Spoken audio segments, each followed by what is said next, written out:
Hey, what's happening out there? This is Halftime Prep Talk. We're coming at you from Addington Field at Boyd County, where we just shot the all-area baseball team photo. I'm with Zack Klemme. This is Matt Sparks. As always, HTPT is brought to you by Fannin Automotive Family. We're going to preview the state tournament for the girls and the boys coming up. But first, let's recap 16th region tournaments, and we'll kind of recap the 15th region as well. But first, Matt, let's talk about 16th region softball. I mean, some great games on top of great games. Ashland once again prevails for their 7th consecutive title, but that was kind of, that overshadowed a few individual highlight performances.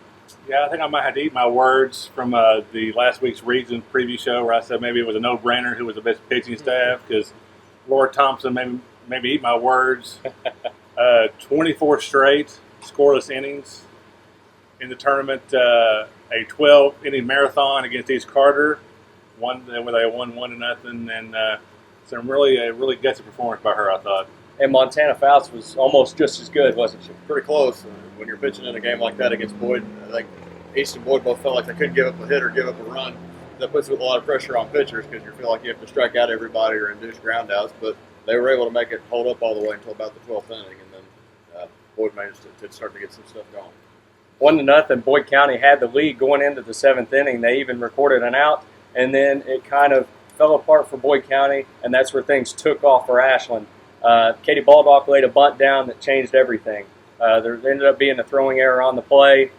They scored in the 7th inning to tie it up 1-1, and then in the 9th, Sydney Campbell was the hero with the walk-off hit to right center field that they're going to remember for a while in Ashland Kitten land, won't they? Yeah, I think, it's always just an intense game when those two get together. If you imagine the high and low for Boyd County coming off the 12-inning win and come 2 outs away from getting to the state tournament, and just a tough way to lose.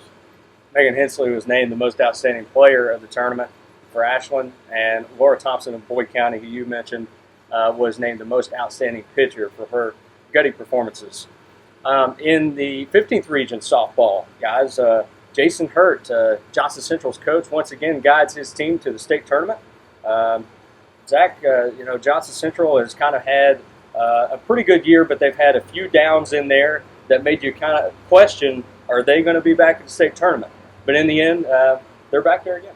Well, they've been to the region finals 5 years in a row, and so they've got their program going as well as anybody in that area. But one that they had really struggled with was McGoffin County had beaten them in the district finals this year, had beaten them in the region finals in 2 of those 5 years.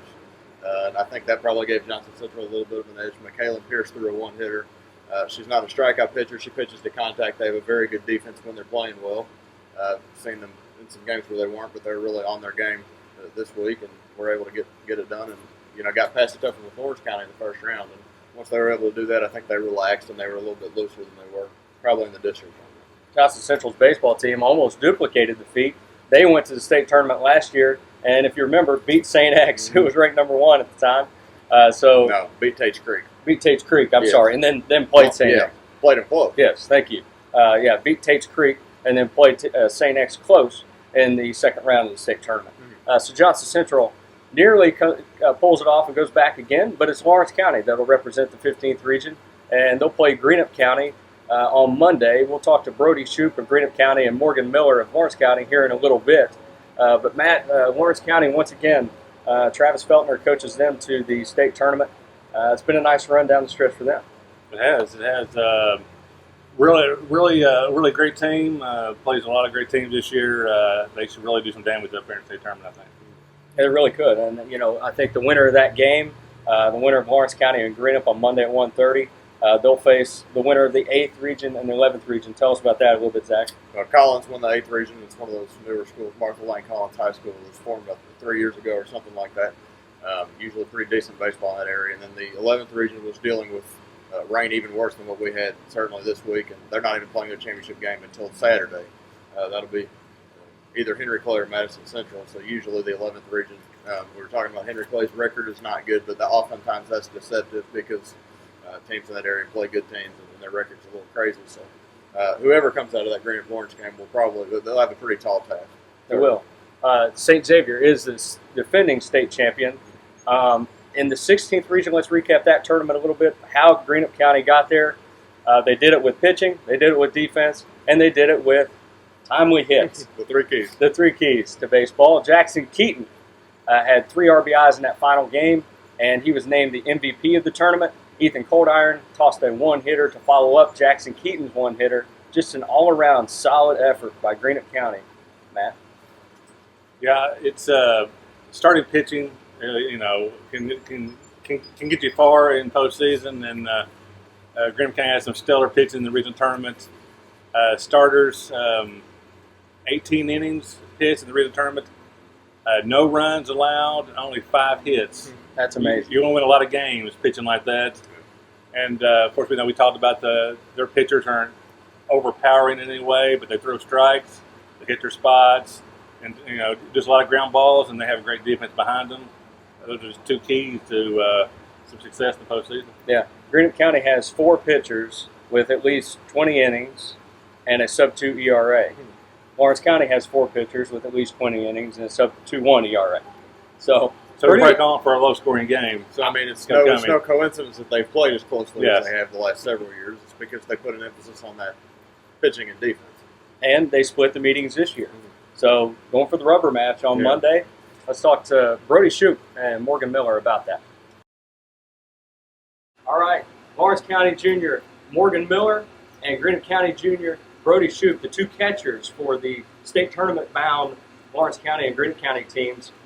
You guys are going at it against each other on Monday at 1:30 at Whitaker Bank Ballpark in Lexington. Morgan, first of all, I want to ask you, I just kind of want to get the catcher's perspective on how these teams have developed into what they are, which are region champions. Lawrence County 15th region champion. From the catcher's point of view, how has this team gotten this far? Well, we came a long way. At the beginning, we were a little bit shaky, and our pitchers came a long way. I mean, that led us through the region tournament. We had 2 complete games, and 1, we had a reliever come in and throw very strong. Our defense has been a solid point, and our offense came around since the beginning of the year. And it's led us a long way. You're kind of in a rare position for a catcher. A lot of times you bat leadoff. What's that been like? Have you done that most of the season? As a kid and growing up throughout my whole life, I batted leadoff. And then I started hitting second this year. And I loved hitting second. And then he moved me back to leadoff. I mean, I would rather hit second, but I find hitting leadoff. Brody, as far as Greenup County goes, no seniors on this team. The junior class has been up to you guys to kind of lead and steer the ship. There's been no captain on this team. So, as far as your role goes, what did you feel like you had to do as far as leading this ball club? Being a catcher, though, that's your role. You're being the captain of the team. You kind of control the ship. It's just a lot of communication and stuff, and talking to the pitchers and getting them to hit spots and things like that. Really as a team, though, we kind of came together. We started out 1-6 when we came back from Georgia. Started out 1-6. Now we're 31-10. We've lost 4 games since the beginning of the season. So we really came along that way. We don't really have anybody on the team that can just absolutely, hit with pure power. We just kind of, hit line drives, balls through the infield, small ball. It's just, we get runs that way. And our pitching, same with Lawrence County, we had 2 complete games. Ashland, we brought in 2 freshmen just to get them some innings pitched, and that's kind of how we've developed as a team, really. Yeah, pitching-wise, Greenup County obviously getting a lot of attention for good reason. Back-to-back one-hitters by Jackson Keaton and Ethan Coldiron.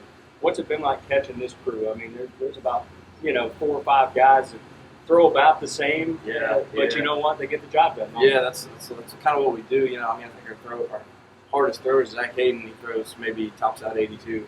We don't have someone that's going to sit up there and just blow fastballs by someone. We throw a lot of, off speed, get people off balance, let them beat it into the ground or pop it up. That's kind of how our pitching staff works. And it's really fun catching them because they'll hit spots and, not very many balls in the dirt. It doesn't beat you up too bad. It's fun. It's nice.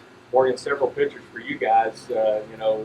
Chase Coverdale comes back and has a great, region tournament. And, of course, you have Austin Bailey and Eric Salyers up there and a couple other guys. So, good pitching staff for Lawrence County, too. Yeah.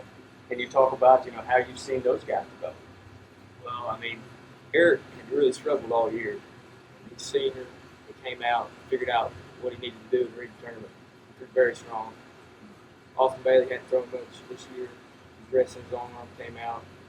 He threw a heck of a game against Paintsville. I mean, that was a great game. And Chase came in a really tough spot, down 3. Came in, held us there, gave us a chance to win. It was a heck of a game, all 3 of them. Pitching-wise, fielding-wise, 2 strong teams. Who's the better hitting team, guys? All around, probably them. Okay. I'd have to go with our squad. I'd have to go with us.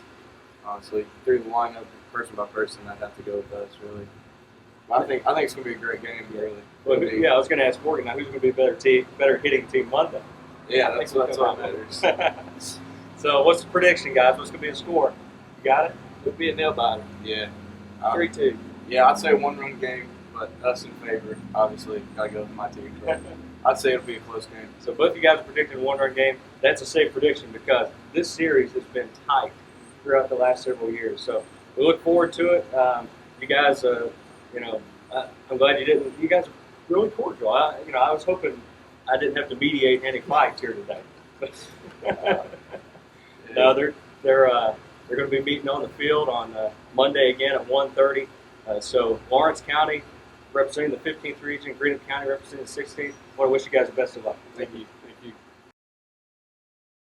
We're back here on HTPT at Addington Field at Boyd County, where we shot the all-area baseball photo today. A lot of good players here today, weren't there? No question. And one of the things that I really like about this day every year is after the photo's taken, you see kids kind of milling around. Rival schools, so to speak, East kids and West kids, and Lewis and Fleming, and Central and Paintsville, and Greenup and Russell are all just kind of hanging out together because they know each other better than anybody else, even if they're trying to kill each other when they're out here on the field. But otherwise, they're pretty reasonably close, I think. Greenup and Russell. Yeah, last night. They split. They didn't split. They had 3 one-run decisions this year. Greenup County won all of them, and then they won by 5 last night. But yeah, you kind of, it's kind of a neat thing. You see them all kind of conversing with one another.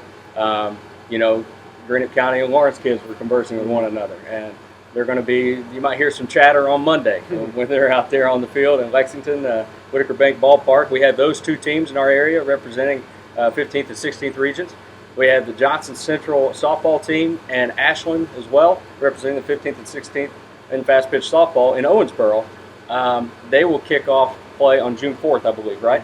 So, out of those 4 teams, guys, who's going to go the farthest and why? I would probably pick Greenup County baseball.